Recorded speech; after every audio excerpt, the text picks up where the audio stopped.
నా క్లుప్త వివరణ, నా సాక్ష్యము. మాది కొన్ని సంవత్సరాల క్రితం కృష్ణా జిల్లా, ఈ సంవత్సరము ఏలూరు జిల్లాగా మార్చబడిన మా జిల్లా ఏలూరు జిల్లాలో మార్చబడింది. మాది ముదినేపల్లి మండలంలో అల్లూరు అనే ఒక గ్రామం. మా తాతయ్య గారు డాక్టర్ వృత్తి చేస్తూ, డాక్టర్గా పనిచేస్తూ దేవుని సేవకై పిలువబడి మా ఊరికి తన చిన్నతనంలో రావడం జరిగింది. అక్కడ పరిచర్య ప్రారంభించారు. మా నాన్నగారు సేవకులైనప్పటికీ కూడా ఒక స్టూడియో నడుపుకుంటూ దేవుని పిలుపు మేరకు మా నాన్నగారు కూడా పరిచర్యలోకి వచ్చారు. నేను కూడా ఒక సేవకుడి కుమారుడిగా ఎదుగుతూ దేవుని పరిచర్యలో మా నాన్నగారికి సహకారంగా చిన్ననాటి నుంచే పరిచర్యలు ఎదుగుతా ఉన్నాం. మీ అందరికీ ఒక సామెతలు తెలుసు కదండి, దొంగలందరూ పోలీస్ కొడుకులు. విన్నారు మీరు ఎప్పుడన్నా?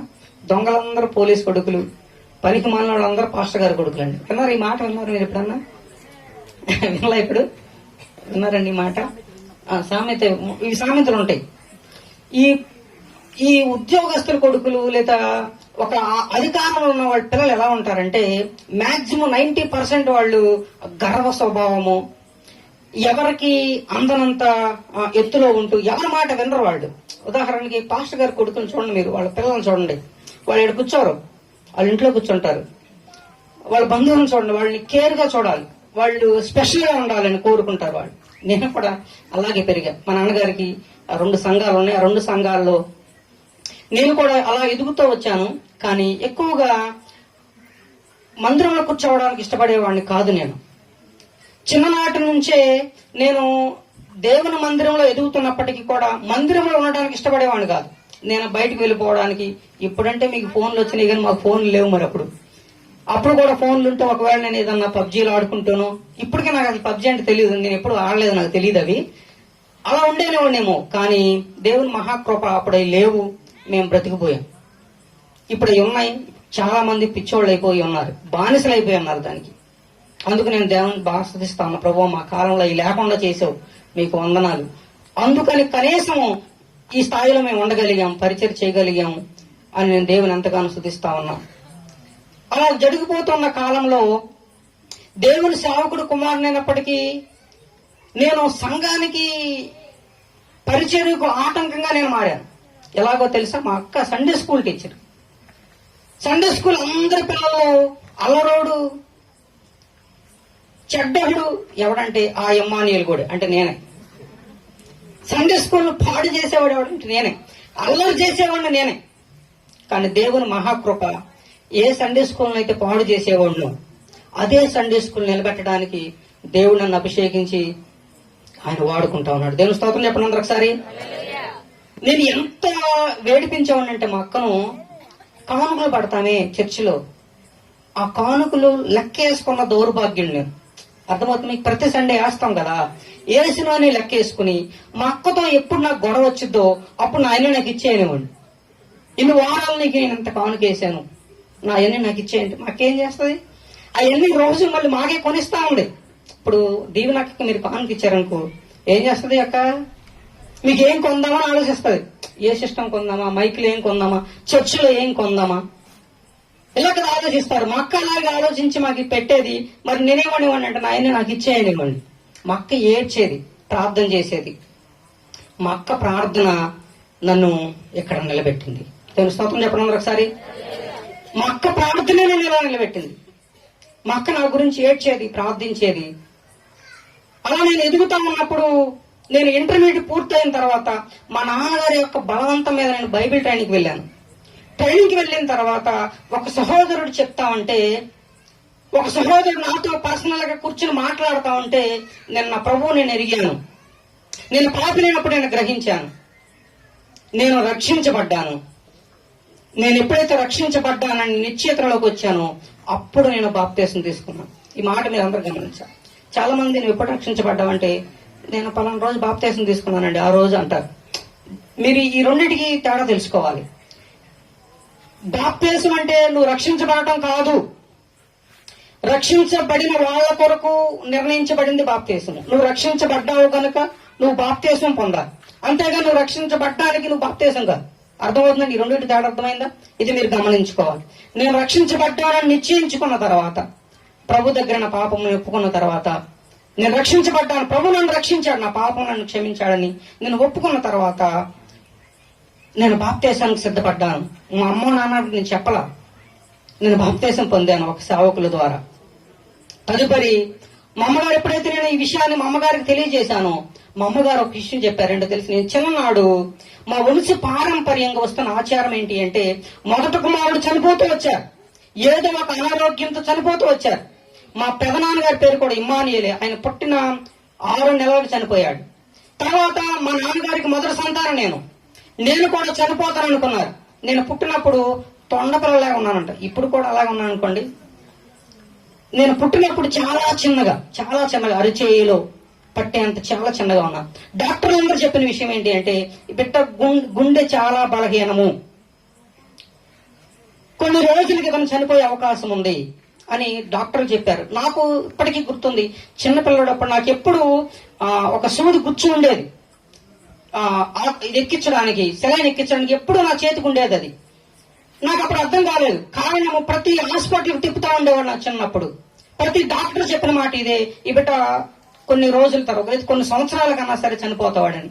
కానీ మా అమ్మగారి యొక్క సమర్పణ, ఈ బిడ్డ నీ కొరకు బ్రతకాలి, నీ పరిచర్య చేయాలి అని మా అమ్మ నన్ను దేవునికి సమర్పించిన కారణాన ఏ డాక్టర్లు అయితే గుండె ఆగిపోయిద్దని చెప్పారు, బలహీనం అని చెప్పారు, మరలా అదే డాక్టర్లు ఇప్పుడు కూడా చెప్తారు. ఏమన్నా తెలుసా? ఇమ్మానియేల్ గుండె బలహీనం కాదు. దేవుని స్తోత్రం చెప్పండి ఒకసారి. నేను చిన్నప్పుడు ఎంత బలహీనంగా ఎదిగానో, దేవుడు నన్ను బలపరిచిన తర్వాత, ఆయన నాకు ఆరోగ్యం ఇచ్చిన తర్వాత, ప్రభు పరిచర్యలు అంతే బలంగా నేను వాడపడతా ఉన్నాను. నాకు ఎప్పుడు సాధారణంగా చిన్ని రోగాలు కూడా ఎప్పుడూ నాకు రాలేదు. ఒకే ఒక్కసారి మాత్రము డెంగ్యూ ఫీవర్ వచ్చింది. అది ఒకటే నాకు గుర్తు. నా జీవితంలో వచ్చిన ఒకే ఒక్క వ్యాధి డెంగ్యూ ఫీవర్. తప్పితే నాకు ఎప్పుడు ఏ రోగాలు రాలేదు, ఎలాంటి బలహీనతకు నేను గురి కాలేదు. దేవుడు నాకు ఆరోగ్యం ఇచ్చి ఆయన నడిపిస్తా ఉన్నాడు. బైబిల్ ట్రైనింగ్ లో సుమారుగా 8 సంవత్సరాలు నేను బైబిల్ ట్రైనింగ్ చేశాను. తదుపరి దేవుని పరిచర్యలో గత 12 సంవత్సరాలుగా ఆయన పరిచర్య చేస్తూ ఉన్నాను. నా జీవితంలో నేను ఎవరి దశలో నుంచి 17వ సంవత్సరం నుంచి ఇప్పటి వరకు, ఇప్పుడు నాకు 37 సంవత్సరాలు. ఇన్ని సంవత్సరాలుగా నేను ప్రభు పరిచర్యలు కొనసాగుతూనే ఉన్నాను. ఆయన తన పని నాకు అప్పచెప్పి ఆయన పరిచర్యలను వాడుకుంటా ఉన్నాడు. ఇది నా క్లుప్త సాక్ష్యము. దేవుడు నన్ను నడిపిస్తా ఉన్నాడు, దేవుడు నన్ను వాడుకుంటా ఉన్నాడు. ఆయన కొరకు వాడబడాలని కోరిక మీకుంటే, దేవుడిని వాడుకొని మీరు అనుకుంటే, మీకు ఆలోచన ఉంటే, మీరు ప్రభువుకి సమర్పించుకుంటే, నన్ను వాడుకున్న దేవుడు, నేను గట్టిగా చెప్పగలను, మిమ్మల్ని కూడా ఆయన వాడుకుంటాడు. చెప్పండి, ఏం చేస్తాడు ఆయన? దేవుని స్తోత్రం చెప్పండి అందరూ. హల్లెలూయా. నేను కొన్ని మాటలు మీకు జ్ఞాపకం చేసి నేను సేవకులకు నేను నా సమయాన్ని ఇస్తాను. లేవియాకాండం 16వ అధ్యాయము 10వ వచనాన్ని మనము ఈ దిన ధ్యానముగా మనం ఆలోచన చేద్దాం.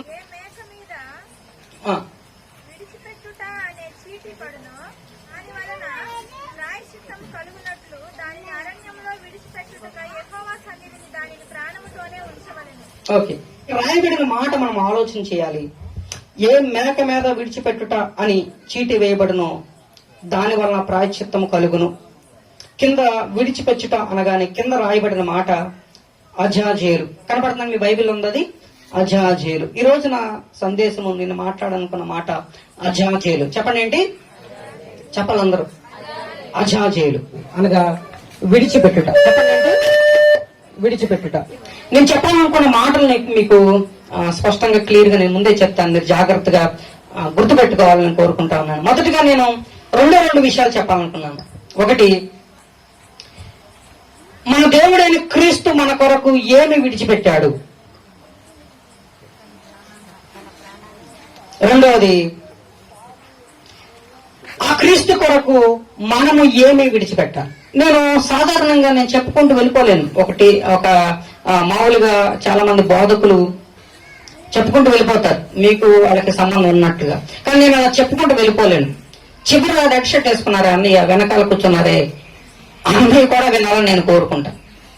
అంటే అందరూ వినాలి. కనీసం కొన్ని మాటలను మీరు గుర్తుపెట్టుకుని ఇక్కడి నుంచి వెళ్ళాలి. అది నా కోరిక. దేవుని యొక్క ఆశ కూడా అదే. మనం అందరము ఇక్కడి నుంచి వెళ్లే ముందు కొన్ని విషయాలన్న దేవుని మాటలను పట్టుకు వెళ్ళటము చాలా చాలా ప్రాముఖ్యం.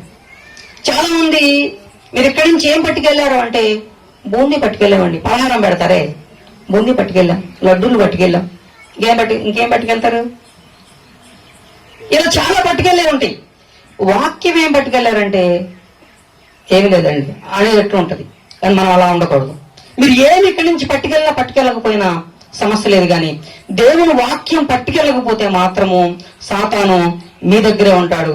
సాతాను మీరు పట్టుకోకపోయినా, మీరు వద్దు అన్నాడు మీతోనే వస్తాడు. కానీ వాడు రాకుండా ఉండాలి అంటే వాక్యాన్ని మనం పట్టుకుని వెళ్ళాలి. మొదటిది, క్రీస్తు మన కొరకు ఏమి విడిచిపెట్టాడు అంటే 3 విషయాలను మీకు చెప్తాను. ఒకటి, ఆయన ఫిలిప్పీయులకు రాసిన పత్రిక 2వ అధ్యాయము 6వ వచనాన్ని ఒకసారి చదువుదాం. ఒకసారి, క్రీస్తు యేసునకు కలిగిన ఈ మనస్సు మీరును కలిగి ఉండుడి. క్రీస్తు యేసునకు కలిగిన ఈ మనస్సు మీరును కలిగి ఉండుడి. ఆయన దేవుని స్వరూపము కలిగిన వాడై ఉండి దేవునితో సమానముగా ఉండుట విడిచిపెట్టకూడని భాగ్యమని ఎంచుకోనలేదు. చాలండి. ఆయన ఈ ఫిలిప్పీ పత్రికలో పౌలు గారు సంఘానికి బోధిస్తూ, ఇదిగో యేసు ప్రభు వారికి ఒక మనస్సు ఉంది, ఆ మనస్సును నేను కలిగి ఉన్నాను. యేసయ్య మనస్సు ఒక మనస్సు ఉంది, ఆ మనస్సును నేను కలిగి ఉన్నాను. ఇప్పుడు మీరు కూడా అదే మనస్సు కలిగి ఉండాలి అనే ఉద్దేశంతో ఫిలిప్పీలకు అనే గ్రామానికి, ఆ సంఘానికి ఈ ఉత్తరాలను వస్తూ 4 అధ్యాయాలు రాశారు. ఎన్ని అధ్యాయాలు రాశారు చెప్పండి? 4 అధ్యాయాల్లో ఆయన 4 మనసులను చెప్తా ఉన్నాడు పౌలు గారు. యేసు ప్రభు వారికి ఉన్న మనసును ఆయన గ్రహించిన వాడే. అదే మనసు కలిగిన పౌలు గారు 4 మనసులను 4 అధ్యాయాలు గుర్తు చేస్తా ఉన్నాడు. మొదటి అధ్యాయంలో గణపరిచే మనసు మనకు కనపడుతుంది. 2వ అధ్యాయంలో తగ్గించుకునే మనసు కనపడతా ఉంది. 3వ అధ్యాయంలో గురి కలిగిన మనసు కనపడతా ఉంది. 4వ అధ్యాయంలో తృప్తి కలిగిన మనసు. ఈ 4 మనసులు ఈ ఫిలిప్పీ పత్రికలో సంఘానికి చెప్తా ఉన్నాడు. మీరు కూడా ఇలాంటి మనసు కలిగి ఉండండి అని. ఈ 2వ అధ్యాయానికి వచ్చేసరికి 2వ అధ్యాయంలో యేసు ప్రభు వారికి ఉన్న మనసును గుర్తు చేస్తూ, ఇదిగో ఆయన తగ్గించుకొని మీ కొరకు ఆయన దైవత్వాన్ని విడిచిపెట్టి వచ్చాడు. యేసయ్య నీ కొరకు నా కొరకు ఏం విడిచిపెట్టాడో తెలుసా? ఏం విడిచిపెట్టాడంటే దైవత్వాన్ని వదిలేశాడు. చెప్పండి, ఏం విడిచిపెట్టాడు ఆయన? దైవత్వాన్ని, దేవుడిగా ఉండే ఆ భాగ్యాన్ని నీ కొరకు నా కొరకు ఆయన విడిచిపెట్టాడు. తునప్రాయముగా దాన్ని వదిలేసుకున్నాడు. నేను దేవునిగా ఉండటానికి అది ఆయన ఒక భాగ్యం అనుకోలేదంట. తండ్రితో ఉండాలి అని అనుకోలేదు, తండ్రిలాగా ఉండాలి అనుకోలేదు, అలాగే దేవుడిగా ఉండాలనుకోలేదంట. తగ్గించుకున్నాడు. నీ కొరకు తగ్గించుకుని దైవత్వమును విడిచిపెట్టి వచ్చాడు. 2వ విషయము, యోహాను శుభవార్త 16వ అధ్యాయము 28వ వచనం. నేను తండ్రి యొద్ద నుండి బయలువెళ్ళి లోకమునకు వచ్చి ఉన్నాను మరియు లోకమును ఇప్పుడు మరలా లోకమును విడిచి తండ్రి యొద్దకు వెళ్ళుచున్నాను. చాలు. మొదటిది ఆయన దైవత్వమును విడిచి ఈ లోకానికి వచ్చాడు. వచ్చిన ఆయన ఈ లోకములో ఒక ప్రఖ్యాతిని గాంచిన ఒక మంచి బోధకుడు వలె, ఈ లోకములో ఆయన ఈయన లాంటి వాడు ఇంకొకడు లేడు, ఈ లాంటి వాడు ఇంకొకడు ఉండడు అనుకునేటువంటి ఒక ఖ్యాతిని సంపాదించుకున్నాడు. ఆ చుట్టుపక్కల ప్రాంతాలలో, ఆ దేశాలలో యేసు ప్రభు వారి బోధలకు, ఆయన చేసే ఆశ్చర్య కార్యాలకు ముక్తులై చాలా మంది ఈయనే మనకు రాజు అనుకున్నారు. కానీ ఇది శాశ్వతం అనుకోకుండా ప్రభు వారు నీకు నాకు ఆ శాశ్వతమైన పరలోక రాజ్యము ఇవ్వడానికి, ఏ పరలోకం నుంచి ఆయన దిగి వచ్చాడు, ఏ దైవత్వాన్ని అయితే విడిచి వచ్చాడు, అదే దైవత్వాన్ని నీకు నాకు ఇవ్వడానికి మరలా ఈ లోకాన్ని సైతం అంట ఆయన ఏం చేశాడంట? విడిచిపెట్టాడు. చెప్పండి, ఏం చేశాడు ఆయన? విడిచిపెట్టాడు. మొదటిది ఏం విడిచిపెట్టాడు ఆయన? దైవత్వమును విడిచిపెట్టాడు. 2వది లోకమును ఆయన విడిచిపెట్టాడు.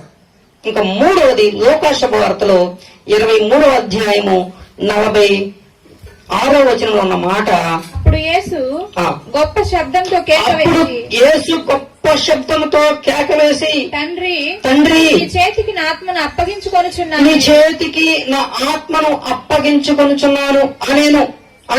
ఆయన ఇలాగు చెప్పి ప్రాణము విడిచెను. ఇలాగు చెప్పి ఆయన ప్రాణమును విడిచెను. నీ కొరకు నా కొరకు ఆయన మూడవదిగా ఏం విడిచిపెట్టాడు? ప్రాణమును. మొదటిది ఆయన దైవత్వాన్ని విడిచిపెట్టాడు, రెండవది ఆయన ఈ లోకాన్ని విడిచిపెట్టాడు, మూడవది ఆయన తన ప్రాణమును సైతము ఏం చేశాడు తెలుసా? విడిచిపెట్టాడు. నీ కొరకు. చెప్పండి, ఎవరి కొరకు? ఎవరి కొరకు చెప్పండి? నా కొరకు, నా కొరకు, నా కొరకు, నీ కొరకు, ఇక్కడ కూర్చున్న ప్రతి ఒక్కరి కొరకు, ఈ గ్రామము కొరకు ఆయన దైవత్వమును విడిచిపెట్టాడు. ఈ లోకమును, ఈ లోక భాగ్యాలను విడిచిపెట్టాడు. చివరకు తన ప్రాణమును సైతము విడిచిపెట్టాడు. ఆయన గురించి రాయబడిన మాట రక్త హస్తాలతో. ఈ మాట ఎప్పుడన్నా విన్నారా మీరు? ఏమీ ఉంచుకోకుండా ఆఖరికి తన శరీరమును కూడా అనుమతి యేసేపుకి అప్పచెప్పి, వారు యేసు ప్రభు వారి వస్త్రాలను అక్కడ ఉన్నటువంటి బంట్రోదులకు ఇచ్చి రక్త హస్తాలతో ప్రభు దగ్గరికి వెళ్ళిపోయాడు. కారణము, సమస్తాన్ని విడిచిపెట్టడానికి కారణము నిన్ను నన్ను కూడా పట్టుకోవడానికి, మనలను పరలోక రాజ్యానికి నడిపించడానికి. ప్రభువారు ఈ మూడు ఎందుకు విడిచిపెట్టాడు అంటే, మనల్ని పట్టుకొని ఆయన ఏవైతే విడిచిపెట్టాడో అవన్నీ మనకి ఇవ్వడానికే. అయితే ఇప్పుడు మనము విడిచిపెట్టవలసినవి ఏంటో ఒకసారి చూద్దాం. నీవు నేను ఏం విడిచిపెట్టాలి అంటే, మొదటిది హెబ్రీ రాసిన పత్రిక 12వ అధ్యాయము 2వ వచనం. మనము కూడా ప్రతి భారమును సులువుగా చిక్కులు పెట్టు పాపమును సులువుగా మాట గుర్తుపెట్టు, సులువుగా చిక్కులు పెట్టు పాపమును విడిచిపెట్టి విశ్వాసమునకు కర్తయు దానిని కొనసాగించువారునైనా యేసు వైపు చూచుచు మన ఎదుట ఉంచబడిన పందెములో ఓపికతో పరిగెత్తుదుము. ప్రభు నీ కొరకు పరలోక రాజ్యాన్ని విడిచిపెట్టాడు, ఈ లోక భాగ్యాలను విడిచిపెట్టాడు, తన ప్రాణమును సైతం నీ కొరకు విడిచిపెట్టాడు గనక ఓ విశ్వాసిగా, ఒక మనిషిగా నువ్వు చేయవలసింది, నువ్వు విడిచిపెట్టవలసింది మొట్టమొదటిది ఏంటి చెప్పండి? పాపము. చెప్పండి, ఏంటి? పాపమును విడిచిపెట్టాలి. సులువుగా చిక్కులు పెట్టు పాపమును నువ్వు విడిచిపెట్టాలి. ఈరోజు క్రైస్తవులుగా చాలా మంది విడిచిపెట్టలేని పాపం ఏంటి అంటే అలంకరణ. చెప్పండి, ఏంటి? అలంకరణ. ఇది అసలు వీళ్ళు చాలా మంది పాపంగా కూడా భావించరు. ఒక వ్యక్తి నేను చూశాను ఈ మధ్య కాలంలో, నా షర్ట్ బటన్స్ ఎలా కనబడుతున్నాయి మీకు? నిలువుగా ఉన్నాయి కదా అండి, వెనకాల నా మాట వినపడుతుంది కదా. ఎలా ఉన్నాయి నా బటన్స్? ఎలా ఉన్నాయి?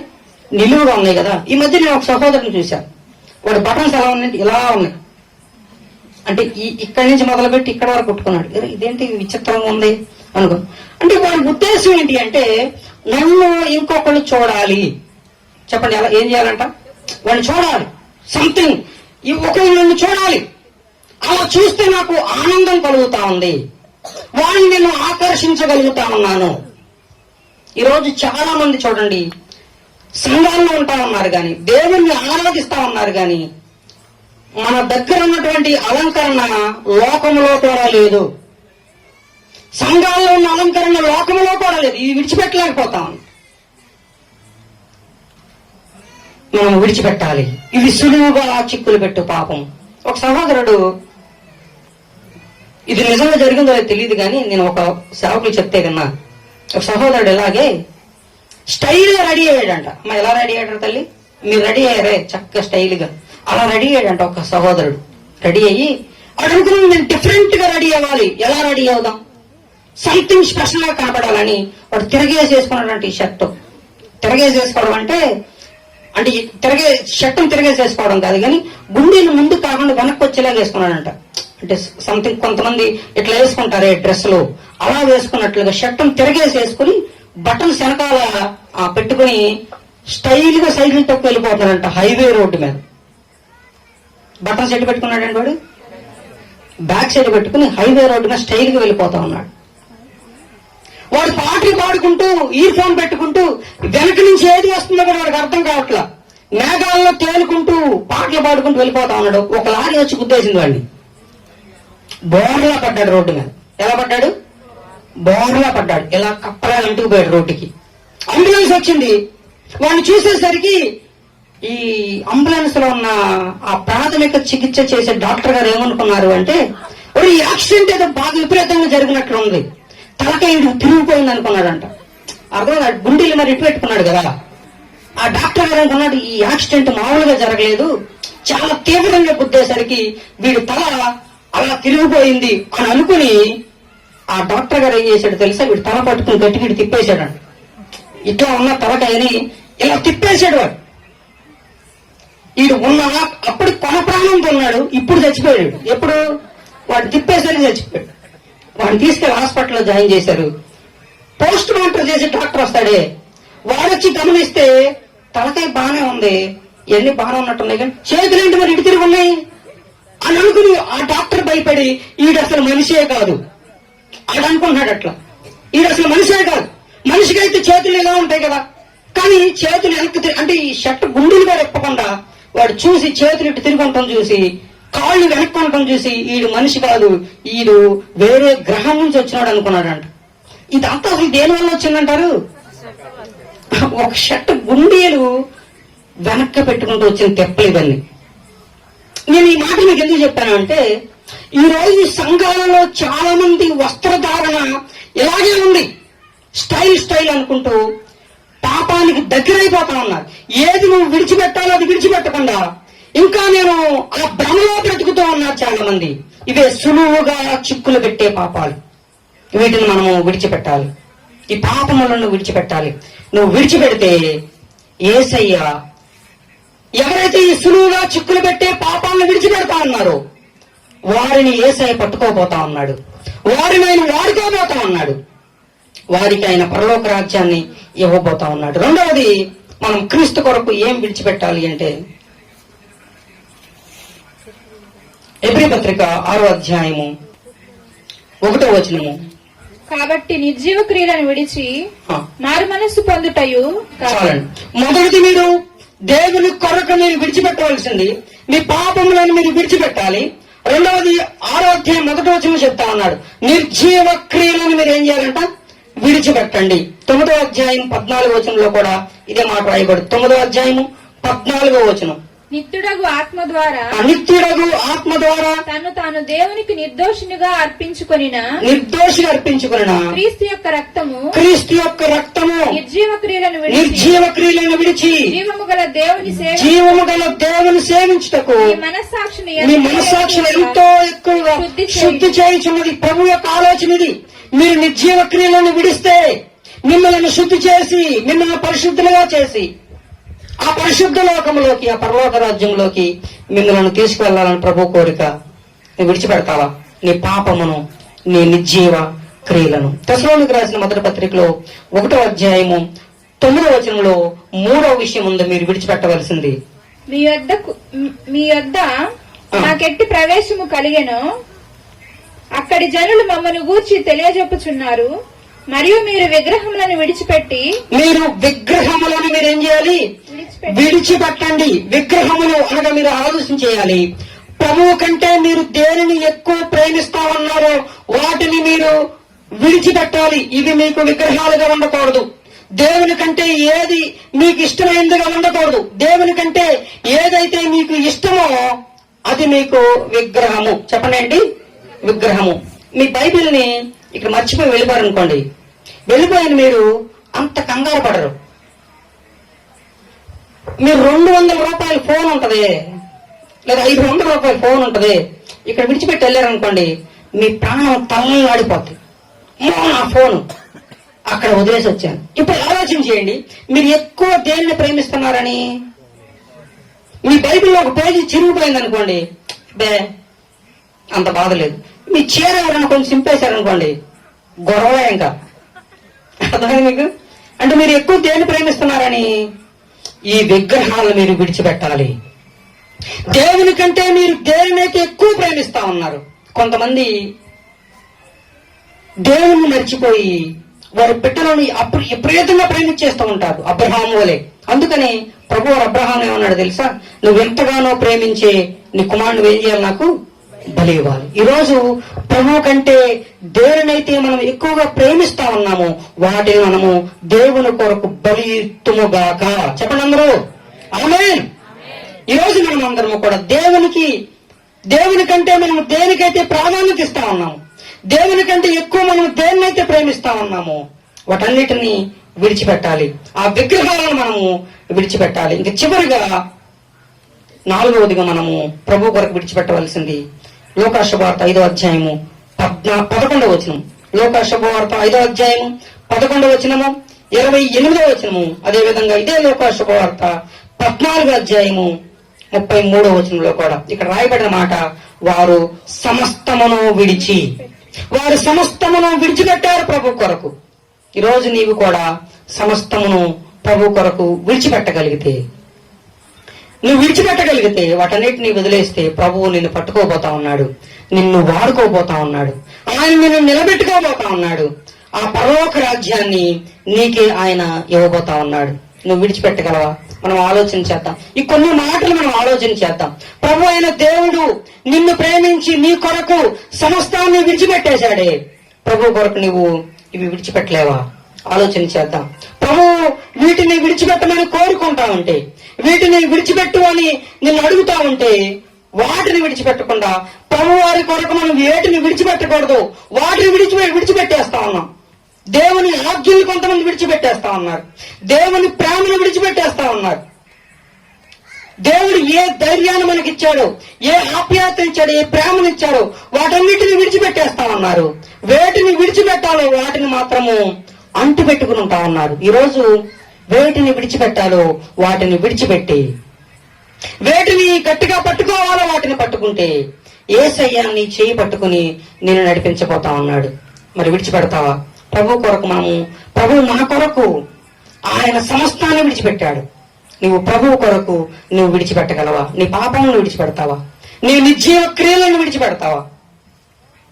దేవుని కొరకు నీ సమస్తమును, దేవుని కంటే ఎక్కువగా నువ్వు ఏదైతే ప్రేమిస్తా ఉన్నావో ఆ విగ్రహాలను నువ్వు విడిచిపెడతావా? ప్రార్థన చేసుకుందామా? అందరం కూడా ప్రార్థన చేసుకుందాం. అందరం కూడా కళ్ళు మూసుకుందాం. ఈ చిన్న వర్తమానమే మనం ఆలోచన చేద్దాం. ప్రియమైన మా తండ్రి, మా జాలి వెలిగిన మా యెహోవా, నీకు వందనాలు, స్తోత్రాలే. ఈ రాత్రికాల సమయంలో మేమందరము కలిసి చేస్తున్న ప్రార్థనలు మీరు ఆలకిస్తున్నందుకు నీకు స్తోత్రాలు. మా సమర్పణ, మా ప్రార్థన మీరు చూస్తున్నందుకు నీకు స్తోత్రాలు, వింటున్నందుకు నీకు స్తోత్రాలు. మా కొరకు సమస్తమును విడిచిపెట్టిన గొప్ప దేవుడు, నీ దైవత్వమును విడిచిపెట్టావు, ఈ లోకంలో ఉన్న గంటను విడిచిపెట్టావు, నీ ప్రాణమును సైతం మా కొరకు విడిచిపెట్టావు. అయ్యా, మేము కూడా ఈ లోక పాపాన్ని విడిచిపెట్టి, నిర్జీవ క్రియలను విడిచిపెట్టి సమస్తమును నీ కొరకు తండ్రి మేము త్యజించి, నీకంటే ఏవైతే మా హృదయాల్లో విగ్రహాలుగా ఉండిపోయినాయో వాటన్నిటిని విడిచిపెట్టి నిన్ను చూస్తూ నీ చేయి పట్టుకుని ఈ లోకంలో ఎదిగే కృపాభాగ్యము మా అందరి కుటుంబాలకు దయచేయండి. మేమందరము కూడా ప్రభు నీ పరలోక రాజ్యంలో మీతో కలిసి ఉండే అవకాశము, ఆ భాగ్యాన్ని మాకు దయచేయమని ముందున్న సమయాన్ని మీ చేతులకు, మీ చిత్తానికి సమర్పిస్తూ ప్రార్థన మా ప్రభువును మా రక్షకుడునైనా యేసుక్రీస్తు వారి నామములో మిక్కిలి వినయముగా అడిగి వేడుకుంటున్నాము తండ్రి.